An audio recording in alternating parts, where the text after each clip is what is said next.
Estimados amigas y amigos, hoy en Historia en Breve, en el marco de la conmemoración del bicentenario de la consumación de la independencia nacional, revisaremos las etapas de este proceso, hasta la firma y proclamación del Plan de Iguala, que significó el principio del fin de la Guerra de Independencia iniciada por Miguel Hidalgo y continuada brillantemente por José María Morelos y Pavón.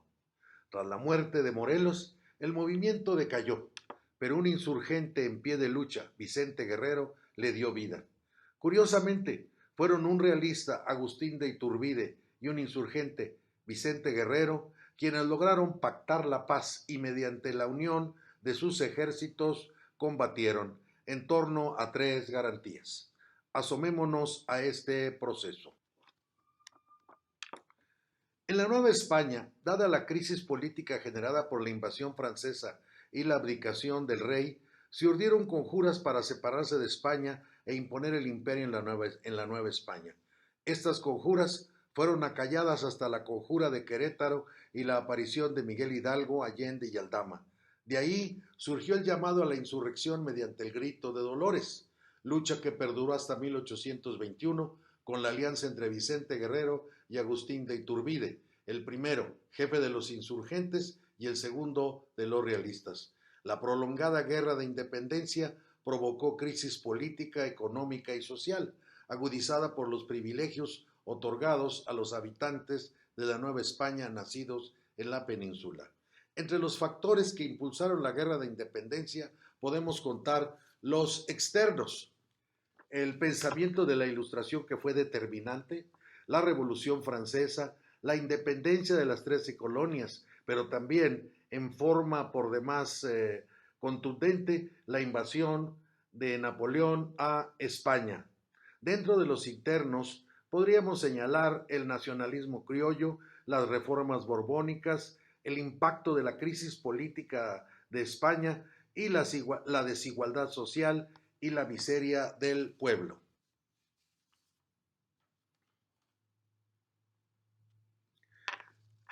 Bien, señalábamos que lo contundente, lo definitivo fue la invasión de Napoleón a España.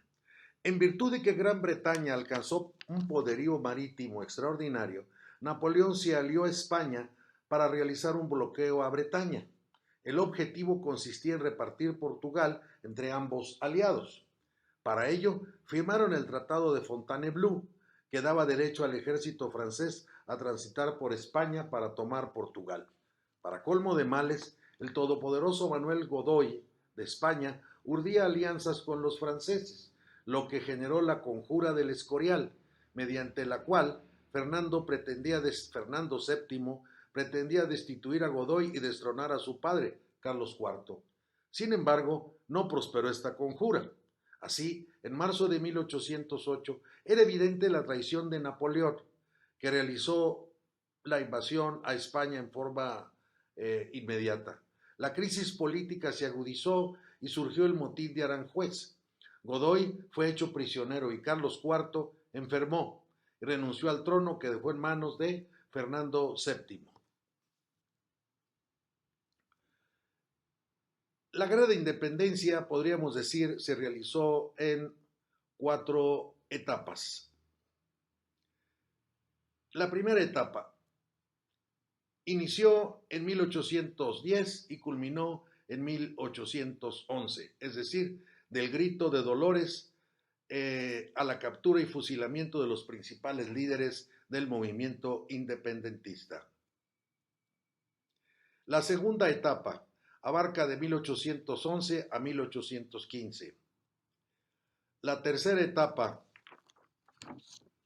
que es de resistencia, comprende de la muerte de Morelos a la resistencia de Vicente Guerrero, Pedro Moreno, Francisco Javier Mina, Guadalupe Victoria y desde luego Guerrero, que era uno de los principales caudillos. Y la cuarta etapa es prácticamente, abarca de 1818 a 1821 y se refiere justamente a la consumación de la independencia.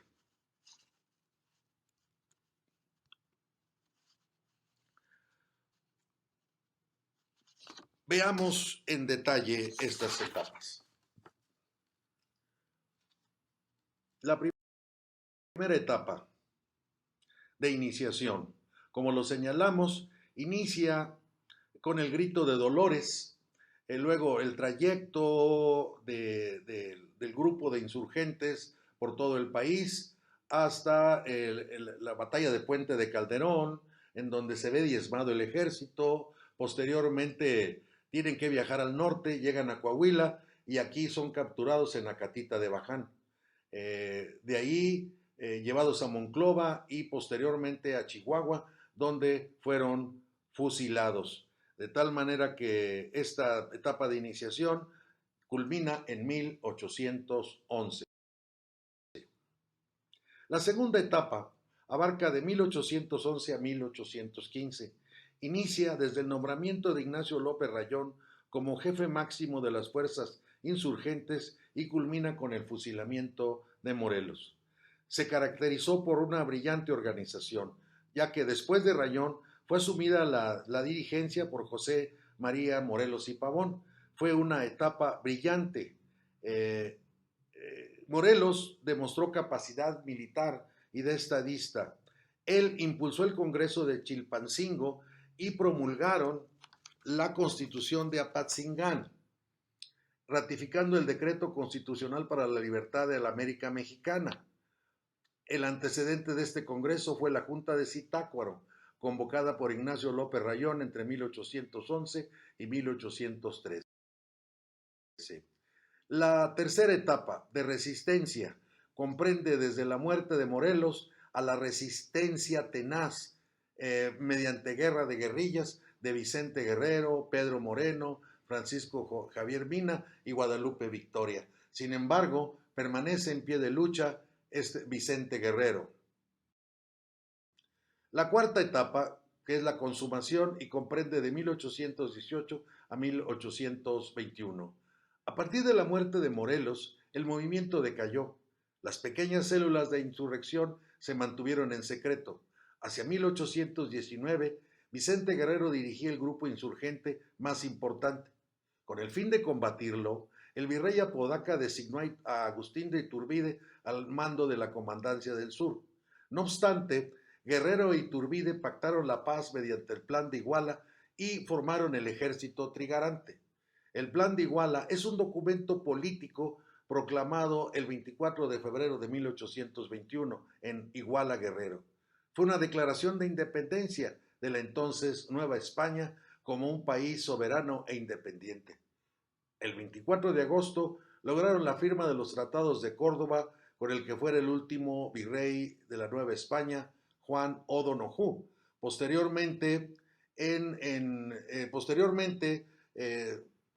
el ejército trigarante a la Ciudad de México y lograron con ello que se firmara el acta de independencia al día siguiente. Sin embargo, y esto es un hecho histórico importante, Coahuila se anticipa y declara la independencia. En esos meses de lucha y 3 meses antes de la firma definitiva de la Declaración de Independencia, realizada el 28 de septiembre de 1821, en Coahuila, a través de la provincia de Santiago del Saltillo, se adelantaron ciudadanos militares a declarar la independencia justamente el día 2 de julio de 1821. Tras la firma del Acta de Independencia Nacional, Iturbide fue proclamado primer emperador de México del 22 de mayo de 1822 al 19 de marzo de 1823 y fue depuesto justamente por quienes lo entronizaron. Muchas gracias.